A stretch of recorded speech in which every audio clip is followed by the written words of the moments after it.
مسلمان ہونا ضروری، اس مسلمان کا عاقل اور بالغ ہونا ضروری، نابالغ بچوں پر زکوٰۃ نہیں۔ جیسے کسی کے والد کا انتقال ہو گیا، نابالغ بچے کے حصے میں والد کے ترکے سے کچھ چیز آئی اور اس کو کسی نے محفوظ کر لیا اور بچہ ابھی بالغ نہیں یا بچی ابھی بالغ نہیں، اس پر اس مال کی زکوٰۃ نہیں۔ عاقل ہم نے اس لیے کہا کہ عقل والے پر ممکن ہے کہ کوئی ارب پتی کروڑ پتی ہو لیکن پاگل، بالکل سوجھ بوجھ کا مالک نہ رہا، عقل و خرد اس کی بالکل کام نہیں کرتی اور بالکل مجنون ہو،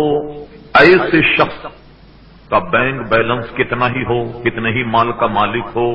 لیکن اس پر زکوٰۃ نہیں اگر اس میں عقل نہیں۔ اب یہ مختلف مسائل ہیں جو اپنے کسی کے دریافت کرنے پر عرض کیے جائیں گے کہ وہ جنون کس قسم کا ہو، کبھی ٹھیک ہو جاتا ہو، کبھی پھر ہو جاتا ہو، سال میں کتنے مہینے اس کی طبیعت خراب رہے، کتنے مہینے خراب نہ رہے، یہ ایک تفصیل اس سے قطع نظر ہم کرتے ہیں۔ تو بالغ اور عاقل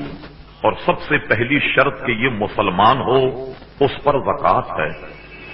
زکوٰۃ کتنے مال پر ہے؟ تو اس کا رہنما اصول یہ ہے کہ کسی شخص کے پاس 7.5 تولے سونا یا 52.5 تولے چاندی اور اس پر 1 سال بیت گیا اور وہ مقروض بھی نہیں کہ قرض اگر ادا کرے تو اب اس کے پاس نصاب نہیں بچتی، تو ایسے شخص پر زکوٰۃ فرض ہے۔ مثلا 7.5 تولے سونا اور 52.5 تولے چاندی، یا یہ کہ سونا بھی ہے چاندی بھی ہے تو 2 نصابیں اس کے پاس، سونے کی بھی نکالے گا چاندی کی بھی نکالے گا، یا یہ کہ سونا بھی ہے چاندی بھی ہے کچھ نقد ہے تو سونے کی بھی نکالے گا چاندی کی بھی جو نقد ہے اسے بھی نکالے گا۔ کتنی زکوٰۃ نکالے گا؟ تمام مجموعی مال کا 2.5%، 40 روپے میں کا 1 روپیہ، 100 روپے پر 2.5 روپے، لاکھ روپے پر 2.5 2.5% اس کی زکوٰۃ نکلے گی۔ تمام مال کو ایک جگہ کر کے اس کی مالیت لگا لی جائے، اب اس کی مالیت کا 2.5% اس سے منہا کر دیا جائے جبکہ سال بیت جائے، 1 سال پورا گزر جائے۔ اب اس میں بعض صورتیں ایسی ہیں، مثلا کسی شخص کے پاس کچھ سونا ہے اور کچھ چاندی ہے، ان دونوں کو ملانے کے بعد ایک کی نصاب بن جاتی، یعنی یہ کہ چاندی کی جتنی قیمت بن جاتی ہے تو اب بھی اس پر زکوٰۃ فرض ہوگی۔ یا کسی شخص کے پاس سونا بھی نہیں چاندی بھی نہیں، صرف نقد رقم ہے، تو یہ دیکھیں گے کہ نقد رقم جو ہے وہ کتنی۔ موجودہ ایک اوسط اندازے کے مطابق 52.5 تولے چاندی کی قیمت لگ بھگ 3,000 بنتی۔ اچھا، یہ سرکاری اعداد و شمار بھی ہے کہ فکس ڈپازٹ جن حضرات کے ہیں تو تقریباً بینکوں نے 3,000 پر زکوٰۃ کی کٹوتی کی، یعنی یہ کہ 3,000 کسی کے پاس ہیں تو اس پر زکوٰۃ واجب ہو جائے گی، تو لگ بھگ 3,000 کی نصاب ہے۔ نقد پیسہ اس کے پاس اگر 3,000 ہے اور اس پر سال بیت گیا تو اس پر زکوٰۃ فرض ہے۔ البتہ اس پر کچھ دین ہے، کچھ وہ مقروض ہے، تو ہر شخص کے لیے یہ بات کہ جتنا بھی قرض ہے اس کو منہا کر دے۔ اب قرض کو منہا کرنے کے بعد جو رقم بچے اب وہ نصاب کے مانند ہے یا نہیں تو زکوٰۃ دے گا، اور اگر نصاب کے برابر نہیں ہے تو اس شخص پر زکوٰۃ نہیں۔ مثلا اس مہنگائی کے دور میں ایک شخص کے پاس آج رمضان میں 3,000 روپے آ گئے مگر یہی 3,000 رمضان کا خرچ ہے، اس پر زکوٰۃ نہیں۔ زکوٰۃ کے لیے جو مال ہے وہ حوائج اصلیہ سے خارج ہو، اس کی اپنی ضرورت سے وہ مال فارغ ہو اور اس پر سال بیت گیا تو ایسا شخص زکوٰۃ دے گا۔ اچھا، اس میں بعض فنی باتیں ذہن میں رچا بسا لینا بہت ضروری ہے۔ ایک ایسا شخص کہ جو ہر سال زکات نکالتا ہے، اسے تو معلوم ہے کہ سال میں کب مجھ پر زکات ہوگی۔ اچھا، اس میں ہم جب سال کا شمار کریں گے تو جتنے بھی اسلامی معاملات ہیں، جیسے حج ہے، زکات ہے، روزے ہیں، ان سب میں اسلامی مہینہ اور اسلامی سال ملحوظ ہوگا۔ تو جب آپ مال کے مالک بن گئے تو اس کے مالک بننے کے بعد میں اسلامی سال یعنی چاند کی تاریخوں سے ہم شمار کریں کہ سال کب ہوا، نہ یہ کہ انگریزی تاریخوں سے شمار کیا جائے۔ چاند اور انگریزی تاریخوں میں آپ جانتے ہیں کہ کافی دنوں کا فرق بنتا ہے، تو اس لیے ہم چاند کی تاریخوں کو اسلامی مہینے کو معتبر کہیں گے، اور یہی اسلام ہے۔ قرآن مجید نے بھی اشارہ اسی طرف کیا، حضور کا عمل بھی یہی رہا، صحابہ کرام علیہم الرضوان کا بھی عمل یہی رہا کہ وہ چاند کے حساب سے یہ تمام معاملات کیا کرتے تھے۔ تو زکات میں بھی چاند کا سال معتبر ہوگا۔ اب اس میں چند باتیں اور سمجھنے کی، وہ یہ کہ کن کن چیزوں پر زکات۔ یہ تو ایک موٹی بات ہے کہ سونا ہو، چاندی ہو اور رقم۔ زکات کئی اور ان کے علاوہ چیزوں پر بھی ہے۔ مثلا آپ تجارت کرتے ہیں، سامان تجارت چاہے وہ کیمیکل ہو، چاہے وہ غلے کی صورت میں ہو، شکر کی صورت میں ہو، پلاسٹک کی اشیاء کی صورت میں ہو، لوہے یا اسٹیل کی صورت میں ہو، برتن کی صورت میں، کسی صورت میں ہو، یہ سب کا سب جس کی دکان یا جو کاروبار آپ کرتے ہیں، یہ سب کا سب مال تجارت ہے، چاہے وہ ایئر کنڈیشن کی صورت میں ہو، پنکھوں کی صورت میں ہو، کار اور ٹریکٹر اور بسوں کی صورت میں ہو، یہ جتنا بھی مال ہے جس کی تجارت آپ کرتے ہیں، یہ سب کا سب مال تجارت شمار کیا جائے گا۔ تو سال ہونے پر آپ اپنی دکان کا جو ہے اس کو حساب کریں، اس حساب کرنے کے بعد میں جتنی مالیت بنتی ہے اس میں سے قرض کو منہا کر کے اب اس میں سے 2.5% نکال دیجئے۔ اچھا، اب مکان پر زکات نہیں، لیکن جس آدمی نے مکان تجارت کی غرض سے خرید کر رکھا اب اس پر زکات ہوگی۔ پلاٹ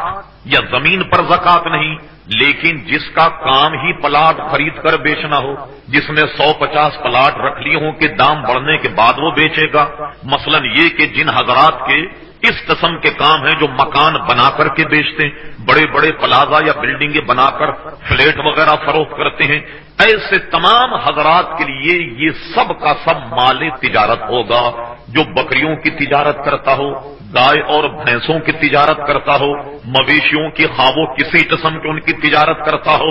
یہ ساری تجارت میں جتنا بھی مال استعمال ہوتا ہے یہ سب کا سب مال تجارت ہے۔ اس سب کو ہم اس کا ٹوٹل کریں گے، اس کا تخمینہ لگائیں گے، اور جتنی بھی مالیت بنتی ہے اس مال پر ہم اس کا 40واں حصہ یعنی 2.5% اس میں سے زکات نکالیں۔ اچھا، اب آئیے شمار کرنے میں بعض چیزوں کا ابہام جو ہمارے ذہن میں ہے اس کو بھی ذرا سا سن لیجیے۔ ایک شخص آج مال کا مالک بنا، مثلا آج اس کے پاس 3,000 روپیے آ گئے اور یہ تمام ضرورت سے اس کے پاس فارغ ہیں۔ اب ہم لگائیں گے کہ آئندہ چاند کے حساب سے سال کب مکمل ہوا، چاہے وہ شعبان کا مہینہ ہو، رمضان کا مہینہ ہو، رجب کا مہینہ ہو، اس کے مالک بننے کے بعد جب سال بھر بیت جائے تو سال بھر بیتنے کے بعد اب اسے زکات نکالنی ہوگی۔ ایک بات۔ اچھا، جو آدمی سالہ سال سے زکات دیتا ہے اسے یقین ہے کہ میں مالک ہوں، مالک نصاب، وہ تو ظاہر ہے کہ اپنا سال جب مکمل ہوگا اس اعتبار سے اس میں سے زکات نکالے۔ یہاں لوگوں کے ذہن میں سب سے بڑا ابہام یہ ہے، مثلا جو قواعد ہم نے بتایا اس کے مطابق اگر 1 رمضان کو اس کا زکات کا سال پورا ہو رہا، 1 رمضان کو وہ زکات نکالے گا تو 1 رمضان تک جتنی بھی رقم کہیں سے آئے اس پر بھی زکات نکالنی ہوگی۔ ایسا نہیں کہ زکات نکالنے سے 1 دن پہلے ہمارے پاس مال آیا تو تو اس کا شمار ہم آئندہ سال کریں گے، یا یہ جو رقم آئی ہے اس کا شمار جو ہے یہ نئے سال کے حساب سے ہوگا کہ اب اس پر جب سال بیتے گا تو تب زکات نکالیں گے؟ نہیں، ایسا ہرگز نہیں ہے کہ زکات کے سال پورا ہونے سے ایک دن پہلے بھی اگر آپ مال کے مالک بنے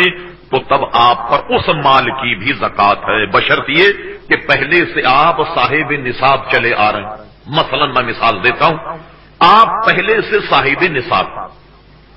آج آپ کو زکات نکالنی ہے، یوں فرض کر لیں کہ آج شام میں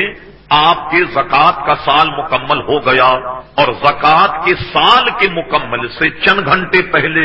ایک دن پہلے، 2-4 دن پہلے آپ نے اپنا مکان فروخت کر دیا،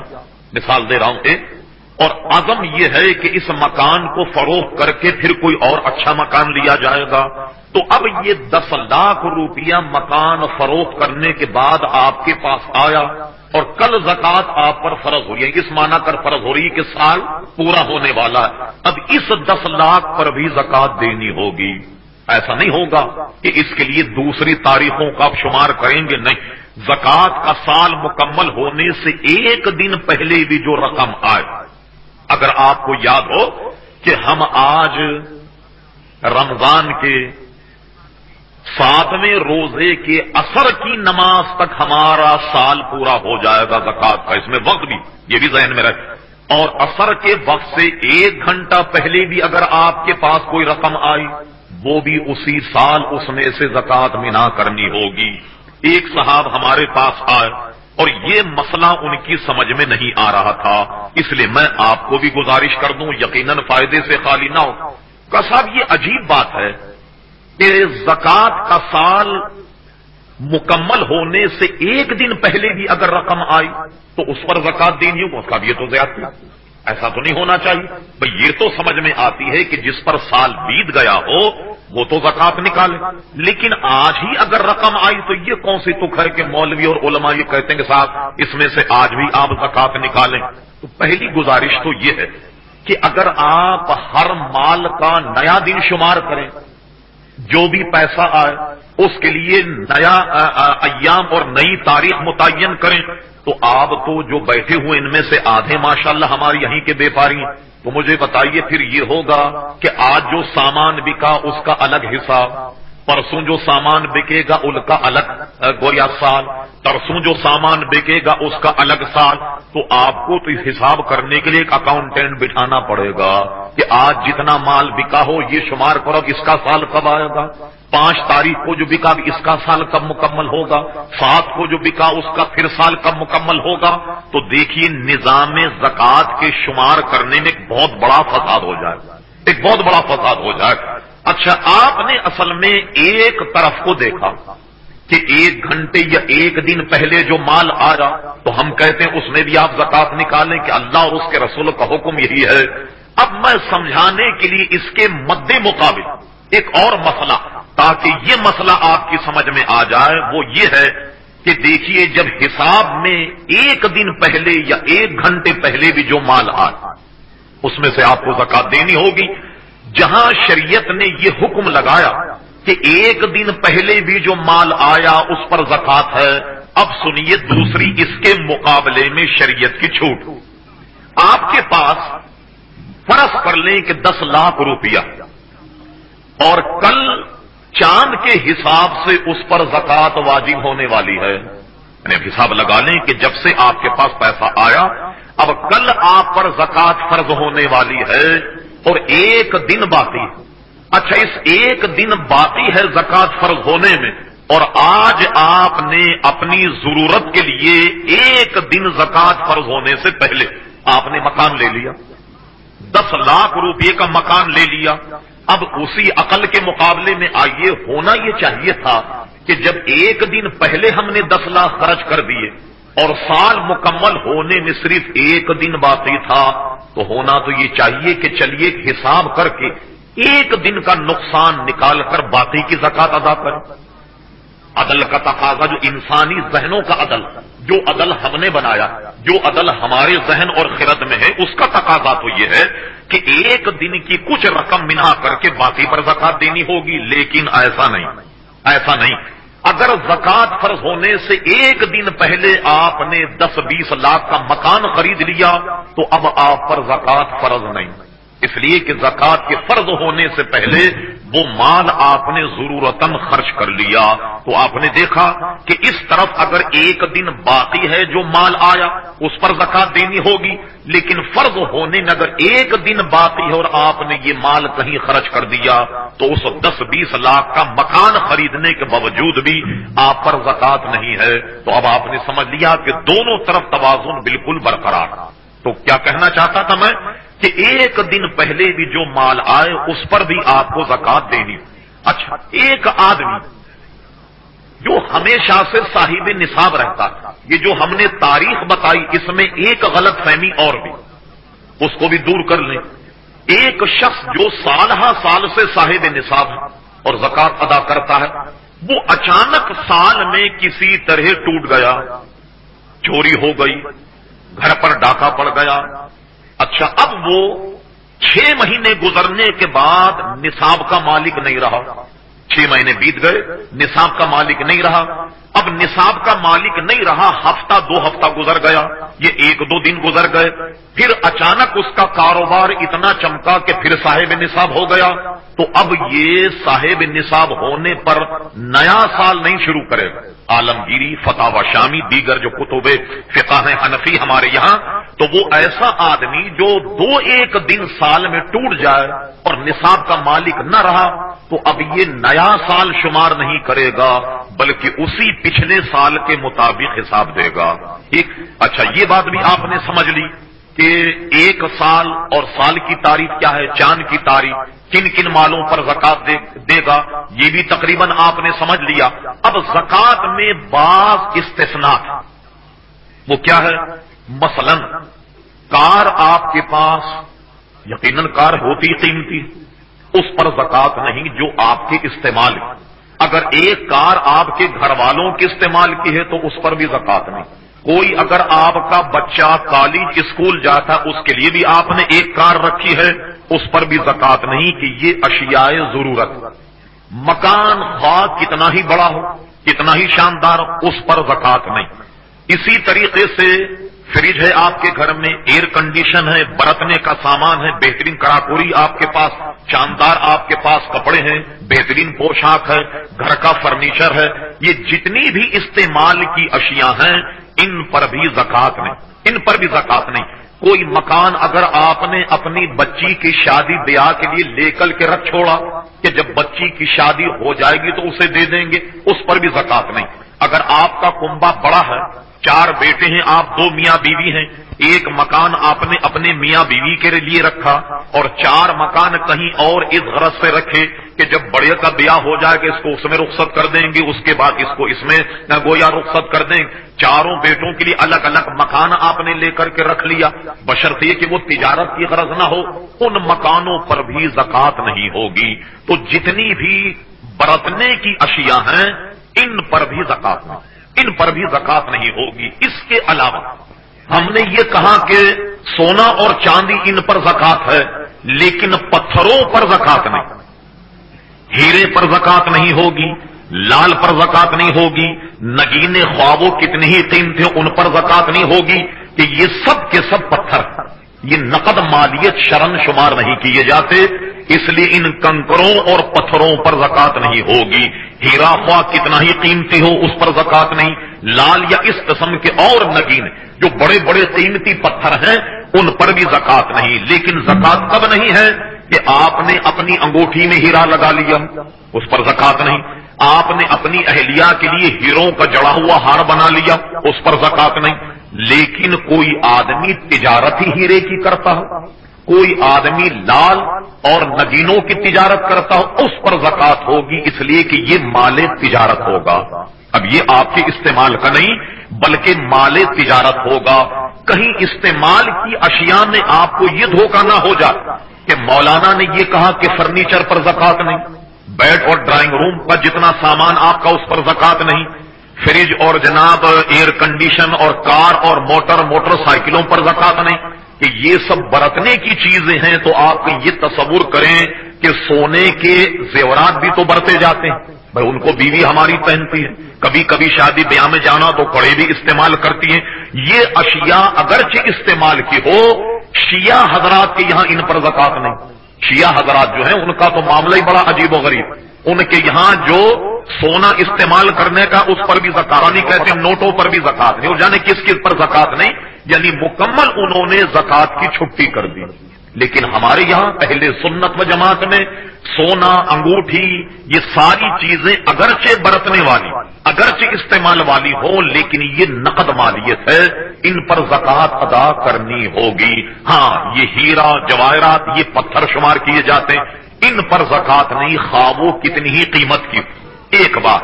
دوسری چیز یہ ہے کہ ہم اس سے تجربہ کرتے ہیں، جو حضرات ہم سے مسائل پوچھتے ہیں اس کی روشنی میں بھی ہم تبصرہ کرتے ہیں، تاکہ اس قسم کا ابہام بھی اگر آپ کے ذہن میں ہو تو اس کا بھی قلاقمہ ہو جائے۔ آپ نے سوچا کہ ہیرے پر زکات نہیں، لال پر زکات نہیں، تو آج آپ اگر 1-2 کروڑ کے مالک ہوں تو محض زکات سے بچنے کے لیے ہیرے خرید لیں، محض زکات سے بچنے کے لیے لال خرید لیں، محض زکات سے بچنے کے لیے مبہم کے بھی چلو ایک بلڈنگ خرید لیتے، کہیں گے یہ لڑکے کی ہے، تاکہ مولانا کہہ رہے تھے کہ مکان پہ زکات نہیں تو مکان خرید کر کے ڈال دو۔ اب یہ آپ مجھے تو دھوکہ دیں گے، آپ اپنے گھر والوں کو دھوکہ دے سکتے ہیں، لیکن اللہ کو تو دھوکہ نہیں دیا جا سکتا کہ یہ کام آپ نے زکات کے بچانے کے لیے کیا، یہ سارا کرتب آپ نے اس لیے کیا تاکہ زکات نکالنی نہ پڑے، یہ ہیلا آپ نے اس لیے کیا تاکہ آپ کو زکات نکالنی نہ پڑے، تو یہ خالصتاً شیطان کا حربہ ہوگا۔ ہم نے کل بھی گفتگو کی کہ زکات نکالنے میں مال کی کمی کا آدمی کو گویا درد ہونا یا اس کی وحشت ہونا، یہ خالصتاً شیطان کے حربے ہیں۔ بالکل ان شیطانی وسوسوں کو قطع تعلق اور قطع نظر کرتے ہوئے جتنے مال کے آپ مالک ہیں اس کی زکات نکال دو، تو دیکھیے اللہ تبارک و تعالی آئندہ سال آپ کے مال میں کتنی برکت دے گا، بغیر کسی تردد و تکلف کے زکات کا مال وہ ادا کر دیا جائے۔ اچھا، اب یہ اس طرح بھی ہے کہ آج اگر زکات آپ پر فرض ہو گئی تو آج نکال کر اور آج ہی آپ سب پر گویا جو زکات کے اہل ہیں ان کے حوالے کر دیں۔ اس میں جس وقت آپ زکات دیں تو زکات دیتے وقت نیت شرط ہوگی، اگر اس پر ضرورت ہوئی تو ہم آئندہ بھی کلام کریں، یعنی یہ کہ آپ زکات میں سے کسی کو دے رہے ہیں۔ اچھا، بعض لوگ یہ کرتے ہیں کہ زکات کا مال پہلے سے الگ کر لیتے ہیں، بہت اچھی بات ہے کہ بھئی یہ ہماری زکات ہے، یہ الگ کر دی، اب رفتہ رفتہ انہوں نے دینا شروع کیا، لیکن اگر وہ مال ضائع ہو گیا تو زکات ادا نہیں ہوگی، کوئی چور لوٹ کر کے لے گئے تو زکات ادا نہیں ہوگی، اس لیے کہ آپ نے مال الگ تو کیا ہے، لیکن ادا اس وقت ہوگی جب وہ کسی کی تملیک میں چلی جائے، جب تک آپ اسے کسی کو دے نہ دیں اس وقت تک آپ کی زکات ادا نہیں ہوگی، ورنہ ایسا نہیں کہ آپ جا رہے ہیں اور آپ پر زکات فرض ہے تو آپ نے دیکھا کہ 2-4 ہزار روپئے جیب کٹ گئی تو آپ نے سوچا چلو زکات میں اس کو منع کر دیا جائے، ایسا ادھار نہیں ہوگا، سمجھ گیا؟ نیت کر کے بالکل اپنے ہاتھ سے زکات کا جو اہل ہے اس کے حوالے کریں۔ اس میں اتنی اور رعایت بھی کہ جیسے اب اس رمضان میں آپ پر زکات، آپ ہمیشہ سے صاحب نصاب چلے آ رہے ہیں، تو آنے والے سال کی گزشتہ دنوں ہی سے اگر آپ نکالنا شروع کر دیں زکات کی نیت سے، یہ بھی جائز، اور سال جب آ جائے یعنی رمضان جب آئے تو آپ گزشتہ رقم کا حساب کر لیں کہ آپ پر 10,000 زکات واجب ہوتی تھی، آپ نے حساب کیا کہ ہم نے زکات کی نیت سے گزشتہ مہینوں میں 9,000 روپے ادا کر دیے، اب حساب لگانے پر 1,000 آپ کی طرف واجب زیادہ ہے، یہ 1,000 کسی زکات کے اہل کو دے دیں، یہ زکات ہو جائے گی، یعنی ایڈوانس قبل از وقت بھی اگر زکات کی نیت سے آپ زکات نکالنے لگ جائیں تو یہ بھی ادا ہو جائے گی۔ اور ہمارا مشورہ آپ کو یہ ہے کہ آج اگر آپ پر زکات فرض ہوئی اور آج سے آپ نے زکات کا مال نکال کر آئندہ سال بھر اسے خرچ کریں تو دیکھیے موت زندگی کا کوئی بھروسہ نہیں، آپ کی اولاد پتہ نہیں آپ وصیت کر پائیں یا نہیں کہ یہ زکات کی رقم ہے آپ چلے جائیں، اس میں بجائے اس کے کہ فرض ہونے کے بعد آئندہ سال بھر دیتے جائیں، یوں نہ کریں بلکہ اس کو الٹ دیں، اس کو یوں کریں کہ اب اب زکات آئندہ رمضان میں فرض ہوگی تو آج ہی سے دینا شروع کریں اور آخری میں حساب کر لیں کہ کتنی رقم آپ نے دی ہے، یعنی اس کے فرض ہونے سے پہلے بھی اگر آپ ادا کریں تو ادا ہو جائے گی۔ ایک بات اور ذہن میں رکھیے، وہ اس پر ہم کلام انشاءاللہ کل کریں گے۔ جس کو زکات دی جائے صرف دل سے نیت کر لی جائے کہ یہ میں زکات ادا کر رہا ہوں، کیونکہ بعض ہمارے آپ کے اعزا رشتہ دار جو زکات کے مستحق ہیں،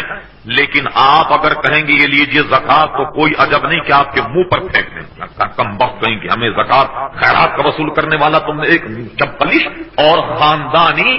گویا تناؤ اور کھچاؤ ہو جائے گا۔ تو ہمارے فقہا نے اس میں اتنی رعایت رکھی کہ نیت دل کے ارادے کا نام، زکات دیتے وقت آپ صرف ارادہ کریں کہ میں زکات دے رہا ہوں، اسے بتانا شرط نہیں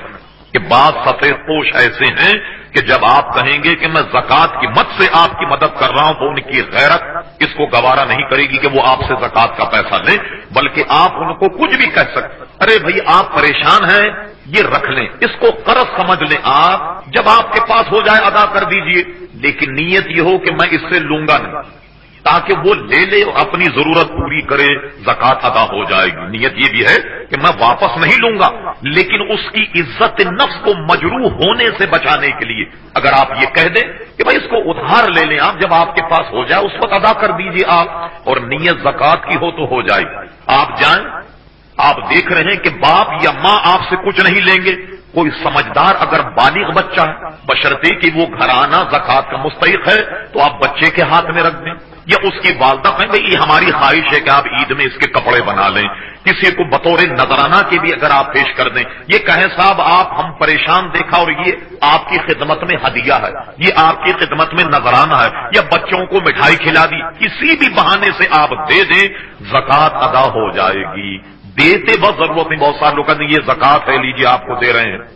تو بعض لوگ جن کا کام یہی ہے وہ تو قبول کر لیں، لیکن سفید پوش اسے قبول نہیں کرے گا، نتیجتاً وہ اپنی ضرورت پوری نہیں کر پائے گا۔ تو صرف دیتے وقت نیت ضروری ہے، اور اس کے علاوہ ظاہر کلمات آپ کے کچھ بھی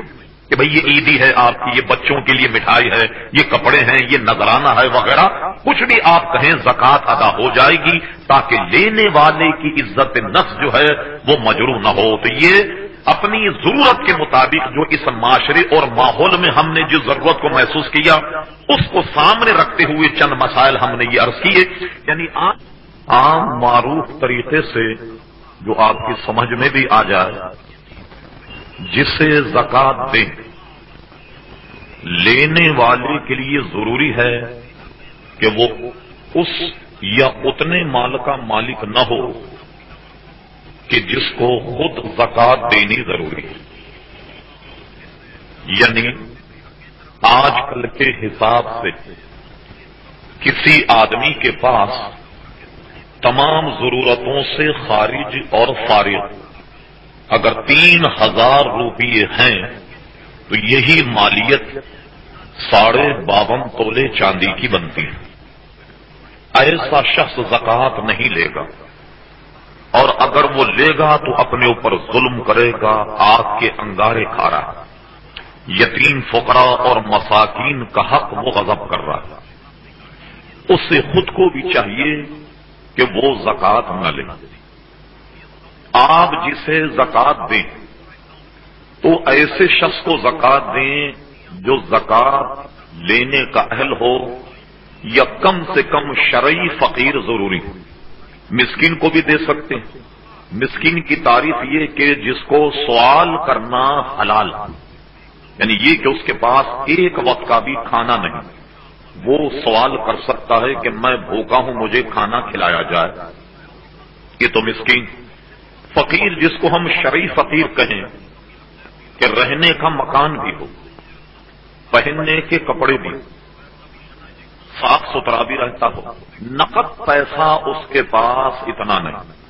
کہ جس پر زکات واجب، ایسے سفید پوش کو بھی زکات دی جا سکتی، اور اس کے لیے زکات لینا یہ حلال۔ اب عموماً یہ ہوتا ہے کہ کچھ لوگوں نے عادت بنا لی کہ وہ زکات مانگتے، اچھا فرض کیجئے کہ آج وہ شرعی فقیر 2-4 سے جب اس نے زکات لی، اب اس کے بعد 4-5 ہزار روپیہ جمع ہو گیا، اب اسے زکات لینی حلال نہیں، اس لیے کہ اب وہ اس کا اہل ہی نہیں رہا، اب تو وہ شرعی فقیر ہی نہیں رہا کہ وہ اب زکات مانگے یا کوئی اسے زکات دے، تو ایسا شخص اگر زکات لے تو یہ جائز نہیں، ایسے شخص کو اگر زکات دی جائے تو اس کا دینا بھی جائز نہیں۔ اب میں بتاتا ہوں کہ ہمارے یہاں سکم کہاں ہے۔ برا مت مانیے گا کہ حق بڑا تلخ ہوتا، ہمارے یہاں جو اور معاشرے میں لعنتیں گھر کر گئیں ان میں ایک لعنت جہیز کی آ گئی کہ جب تک آپ لڑکے والے کو پگڑی نہیں دیں گے اس وقت تک آپ کی بچی کا شادی بیاہ نہیں ہوگا۔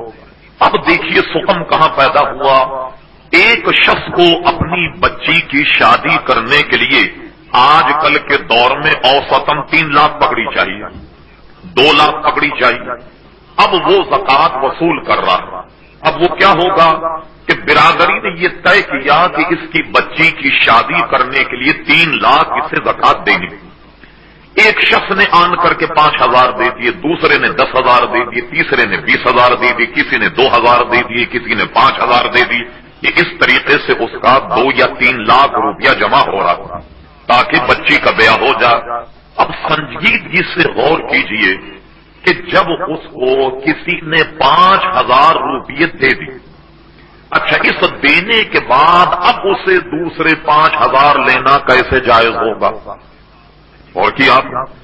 کوئی آدمی اگر دے جس کے پاس 1000 جس کے پاس 10-20 ہزار پہلے سے جمع ہو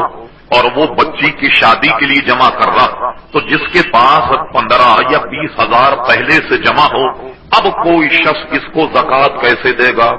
اس کو غور کیجیے آپ۔ تو یہ اس سکم کو، اس بیماری کو دور کرنا ہمارے بڑوں کا کام ہے، یعنی برادری کے جو بڑے بڑے حضرات ہیں وہ سر جوڑ کر بیٹھیں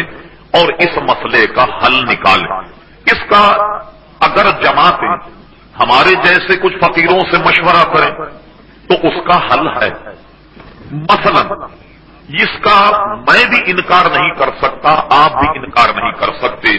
چلیے اس پگڑی سسٹم کو ختم بھی کر دیا جائے، جہیز کی لعنت کو ختم بھی کر دیا جائے، لیکن اس سے کسی کو انکار نہیں ہوگا کہ بہرحال شادی بیاہ میں 50-60 ہزار تو خرچ ہوگا۔ کا شرعی علاج یہ ہے کہ جس بچی کی شادی کرنی مقصود ہے اور باپ اگر زکات کا مستحق ہے تو جو اسے زکات دے وہ اس زکات کے مالک فوراً اپنی بچی کو بنا دے اور اسے سے دے تاکہ یہ اس مال کا مالک نہ رہے۔ اسے اگر کوئی دوسرا آدمی زکات کی رقم دے تو اس کا دینا جائز ہو جائے اور اس کا لینا جائز ہو جائے۔ ٹھیک، اچھا اب اگر یہی پیسے لڑکی کے پاس ہوں اور پھر لڑکی کو زکات دی جائے، ظاہر ہے وہ تو مال کی مالک اب زکات ادا نہیں ہوگی، یا یہ اپنے ہی پاس رکھے، خود اس مال کا مالک ہے اور اپنے ہی پاس جمع کرتا رہے، تو جس پر زکات واجب ہو کم مقدار یعنی 3,000 کے بعد وہ جتنی رقم لے گا وہ اس کے لیے جائز نہیں ہوگی، اور جو آدمی دے گا اس کا دینا بھی اس کے لیے جائز نہیں ہوگا۔ تو زکات ایسے کو دی جائے جو زکات کا مستحق ہو، تاکہ زکات کی مد میں جو آپ پیسہ نکال رہے ہیں وہ پیسہ آپ کا ٹھکانے لگے اور صحیح راہ میں وہ خرچ کیا جائے، صحیح طور پر اس کی مد ہو، تب جا کر کے یہ نظام صحیح بنے گا۔ اچھا اب ایک مسئلہ ضمناً اور رہ گیا، آپ کو معلوم نہیں کہ یہ مستحق ہے یا نہیں، یعنی آپ نے جانچ پڑتال تو نہیں کریں گے۔ کوئی آدمی اگر آپ سے مانگنے آئے تو آپ کاغذ اور قلم نکال کر کہیں یہ بتاؤ کہ تمہارے پاس سونا کتنا ہے، یہ بتاؤ کہ چاندی کتنی ہے، نقد کتنا ہے۔ اب آپ حساب جوڑ کر کہیں کہ 3,000 تو تمہارے پاس بن گیا، لہذا تمہیں تو زکات مانگنی جائز نہیں۔ یہ ممکن نہیں آپ کے لیے کہ ہر ایک کی جان، مثلا آپ کی برادری کا کوئی آدمی آ جائے، بھائی مجھے بچی کی شادی کرنی ہے، کچھ آپ زکات سے میری مدد کیجیے، تو آپ پوچھیں یہ بتاؤ کہ اب تک کتنا جمع کیا ہے، اب تک تمہارے پاس بیلنس کتنا ہے، تو لوگ یہ کہیں گے، ایک فتنہ اور ایک فساد برپا ہوگا۔ اچھا، اب اگر آپ نے کسی شخص کو دے دیا اور وہ زکات کا مستحق نہیں ہے، لیکن آپ نے اپنی تحقیق یا اپنی اٹکل یا اپنے قیاس سے یہ تصور کیا کہ آدمی پھٹے ہوئے کپڑے پہنا ہوا، حلیے سے بھی لگتا ہے کہ زکات کا مستحق، گمان غالب ہے کہ جس آدمی کے پاس پیسہ ہوتا ہے اس کا ایسا حلیہ نہیں ہوتا جیسا یہ بنا کر آیا. تو یہ بات آپ ذہن میں رکھیے کہ کوئی آدمی اگرچہ زکات کا مستحق نہیں، لیکن یہ معاملہ اس کا اور اس کے رب کا آپ کو معلوم نہیں، لیکن آپ نے کسی کو زکات کا مستحق سمجھ کر اگر رقم دے دی تو آپ کی زکات ادا ہو جائے. یہ لینے کا وبال، لینے کا گناہ اس شخص پر ہوگا کہ جس نے آپ سے مانگی یا جس نے آپ سے لی، لیکن جب آپ زکات دے دیں اسے مستحق جان کر تو زکات دینے کے بعد آپ کی زکات ادا ہو جائے گی. یہ اس کا وبال ہے، اس پر گناہ ہے. فرض کریں کہ زکات دینے کے بعد آپ کو پتا چلا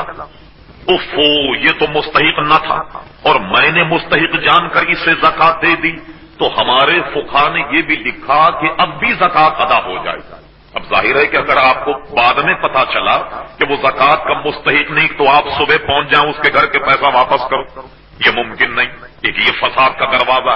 سمجھ رہے ہیں؟ تو اگرچہ بات کو پتا لگے کہ وہ زکات کا مستحق نہیں تھا لیکن آپ نے اس کو زکات کی رقم دے دی تو تب بھی یہ جائز ہے کہ آپ کی ذمہ داری ہے کہ ایسے کو زکات دیں کہ آپ کو تو تسلی ہو جائے کہ آپ کی زکات ادا ہو گئی. یہ چند باتیں. اچھا، اس کے علاوہ صاحب نے پوچھا کہ جن کا ذکر آپ نے کیا ان کے علاوہ کن کن کو زکات دی جا سکتی. اصل میں قرآن مجید فرقان حمید نے زکات کی مقدار 8 بیان کی. ان 8 میں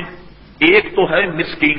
یعنی جو بالکل غریب ہو، جس کے لیے حدیث شریف میں فرمایا کہ اس کو سوال کرنا حلال ہو کہ بھئی میں بھوکا ہوں مجھے کھانا کھلا دیا جائے، ایسا آدمی، اس سے سوال کرنا بھی حلال، تو مسکین کو دی جا سکتی ہے، فقیر کو دی جا سکتی ہے زکات. اگر اسلامی حکومت ہو، زکات وصول کرنے پر جتنے لوگ ہوں جن کو کہتے ہیں عاملین زکات،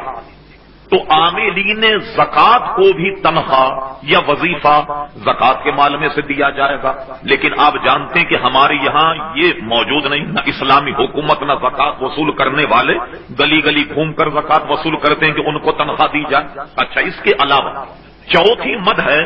تالیف القلوب، یعنی اس زمانے کی بات. اب ہمیں اس پر گزارش کریں گے کہ ان میں کتنی مدات ہیں جن پر آج حکم ہے اور کتنی مدات ایسی ہیں کہ جس پر اب ہم عمل نہیں کر سکتے. تالیف القلوب کا مطلب یہ کہ اس زمانے میں جو لوگ اسلام قبول کرتے تو جیسے ہی وہ اسلام میں آتے ان کو اس لیے کہ کچھ مالی مدد کر دی جائے تاکہ وہ اسلام میں ٹھہرے رہیں، بھاگے نہیں. کیونکہ جو آدمی ابھی ابھی اسلام لائے تو وہ اتنا مضبوط نہیں ہوتا، تو اس کی کچھ مالی مدد کر دی جائے تاکہ وہ دین پر استقامت کرے، تو اس شخص کو بھی زکات دی جا سکتی ہے. اچھا، یہ ہو گئی جناب 4. اچھا، اس کے علاوہ ایک مسافر، یہ مسئلہ بھی سننے بہت اچھا کسی صاحب نے پوچھا یہ سوال. ایک مسافر بھی اس کی مد میں سے ہے، چاہے وہ غنی. وہ کیسے؟ ایک آدمی لاہور سے کراچی آیا اور وہ وہاں زکات کا مستحق نہیں، ماشاءاللہ بنگلہ ہے، کاروبار ہے، یہاں آنے کے بعد اس کی جیب کٹ جاتی، کوئی ایسا حادثہ پیش آ جاتا ہے کہ اب اس کے بعد فی الحال مال نہیں ہے، تو اب ایسا مسافر جو دوسرے شہر میں تو غنی لیکن یہاں آنے پر کوئی اس کا گویا مددگار نہ ہو اور اس کے پاس پیسہ نہ ہو، تو ایسے مسافر کو بھی زکات دی جا سکتی ہے. اسی طریقے سے اس زمانے میں جو غلام اور لونڈیوں کا سسٹم تھا، کوئی غلام اپنے آقا کو پیسے دے کر اپنی گردن چھڑانا چاہے، مثلا کسی نے کسی غلام کو 1000 روپے کا خرید لیا اور کوئی اس کی گردن چھڑانا چاہے تو 1000 زکات کی مد سے اس کو دے کر کے وہ اپنے مالک کو دے کر اپنی آزادی حاصل کر لے تو اسے بھی زکات دی جا سکتی ہے. اچھا، اسی طریقے سے کوئی آدمی بظاہر غنی ہے لیکن اس پر دین اتنا ہے کہ اگر وہ قرض ادا کر لے تو اس کے پاس ایک پائی بھی نہیں بچتی، تو اس کی جانب سے قرض کو ادا کر دیا جائے، یہ بھی جائز، یا اس کو دے دیا جائے کہ وہ قرض ادا کر دے، یہ بھی جائز، یعنی یہ کہ اس سے اجازت لے لی جائے کہ بھئی تم پر کتنا قرض ہے، وہ کہے مجھ پر 10,000 روپے قرض ہے، تو آپ نے اس سے اجازت لے کر جس کا قرض نکلتا ہو اس کو اس کی طرف سے ادا کر دیں، تو یہ قرض بھی گویا دیا جا سکتا ہے اس طریقے سے۔ ایک ہے دین کے راستے میں خرچ کرنا، وہ یہ کہ جہاد ہو رہا ہو اور مسلمانوں کے لیے ہتھیار کی ضرورت ہو تو بھی دیا جا سکتا ہے۔ اسی طریقے سے دین کو پھیلانے کے لیے علماء کو، طالب علم کو بھی دیا جا سکتا ہے، جبکہ اس میں تملیک پائی گئی۔ یہ چند مدیں ہیں۔ اب ان میں کون کون سی مد ہوگی؟ دیکھیے، مسکین تو باقی، فقیر بھی ماشاءاللہ باقی، عمال اس زمانے میں نہیں، یعنی یہ کہ جو دکانوں پر مختلف اداروں میں گھوم کر کے زکوٰۃ وصول کریں وہ عمال نہیں ہیں، چنانچہ عمال پر زکوٰۃ نہیں خرچ کی جائے گی۔ تالیف القلوب والا مسئلہ ہے، وہ حضرت عمر رضی اللہ عنہ کے زمانے میں جب اسلام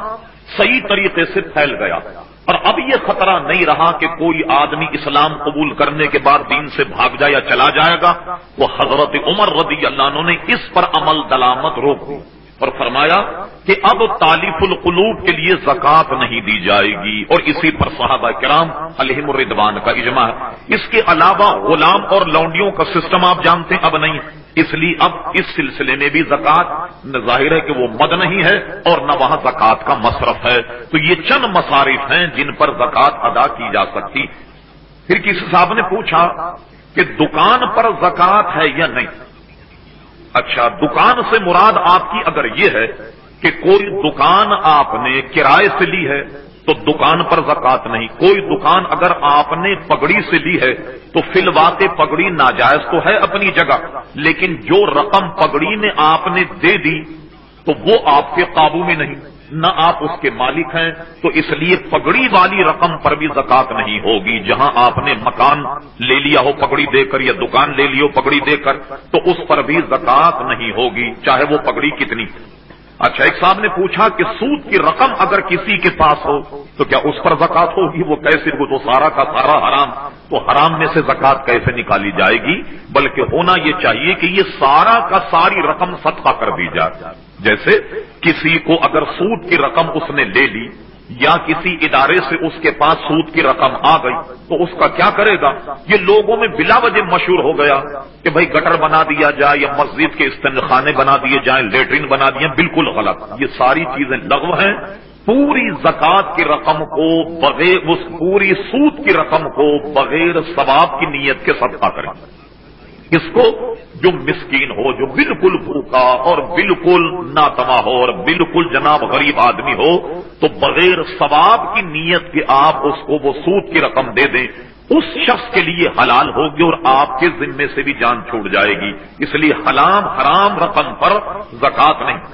کسی صاحب نے غالباً ہمارے علاقے کا شاید یہ مسئلہ پوچھا کہ لوگ ایک دوسرے کو دھوکہ دے کر رقم جو ہے وہ غصب کر لیتے، یا کسی کا مال لے لیا اب اس کے بعد اسے واپس ہی نہیں کر رہے، تو اب جو ان کے پاس یہ مال ہے غصب کیا ہوا، اس پر زکوٰۃ ہے یا نہیں؟ اس پر بھی زکوٰۃ نہیں۔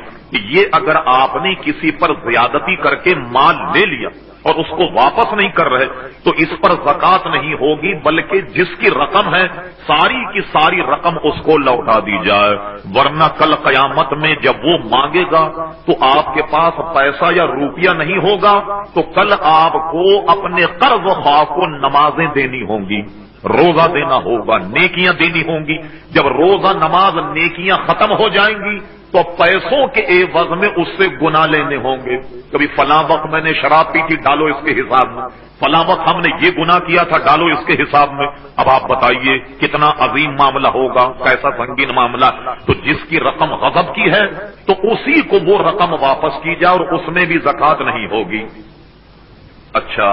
اس صاحب نے کہا کہ شیئرز پر زکوٰۃ ہوگی یا نہیں؟ اچھا، شیئرز اگر وہ واقعتاً جائز ہے اور سود کا معاملہ اگر اس میں نہیں ہے تو جو آج اس کی مالیت ہے اس پر زکوٰۃ دینی آئے گی۔ اچھا، پھر ایک صاحب نے پوچھا سونے اور چاندی کی مالیت پر زکوٰۃ ہوگی یا جس کو ہم نے بنیادی طور پہ خریدا تھا اس پر زکوٰۃ؟ مثلاً کسی کے پاس آج سے 20 برس پہلے کا 40